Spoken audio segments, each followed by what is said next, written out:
Hi, guys and gays. Today I'm going to show y'all how I draw gay ass how I draw Miles and Phoenix's hair. So first off we're gonna start with Miles's hair. So you have your bald head here and what you wanna do is draw a McDonald's-like arch.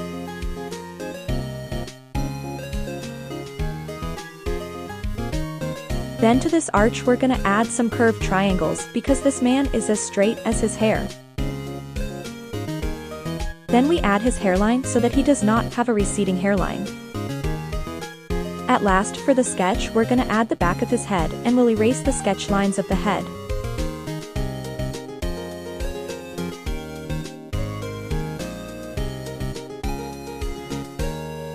Sorry for the quality, my stupid ass forgot to record this part. Anyways, I begin by choosing a base color, shading color, and a highlight color. Then I fill in the hair with the base color. I then on a layer set to clipping mask I shade the sides of the hair with a soft brush and fill in the triangles.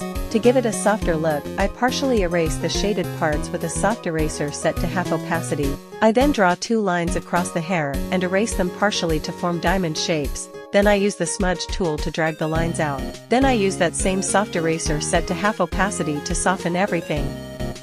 For the highlights, on a separate layer, I use the same technique, but with the highlight color. When I'm done with the highlights I duplicate the highlight layer and add a blur to it. I set that layer to add to make it glow.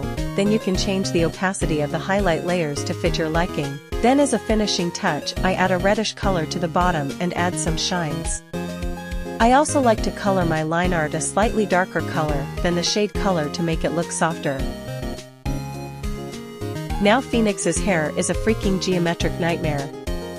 He really was like, I'ma be the most iconic bisexual hedgehog you've ever seen. So first off I draw lines in the shape of a V. Then I add lines going outwards and a line parallel to the V shape. Eventually, you're left with this parallelogram-ass looking thing. Do the same on the other side and adjust if necessary. Then you add a half circle for his scalp, then add some triangles on the sides and his ears. At last I like to add a curve from the ears to the hair on both sides and erase the head sketch lines.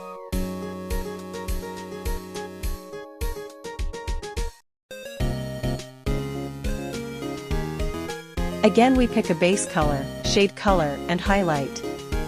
Then we color in the base. For shading I like to shade the lower half of each hair part, then I erase some parts again slightly for that softer feel. For the highlights I like to draw some lines like this and smudge them with the smudge tool. Then after we've done that I duplicate the highlight layer and blur it just like we did with good old edgy. We set the layer to add, then I like to add some red to the parts near the face and I add some final lines to make it shiny. Then I make the line art a slightly darker color as the shading. Now you can draw the hair of two lawyers with unnecessary feelings for each other. Hope this helped.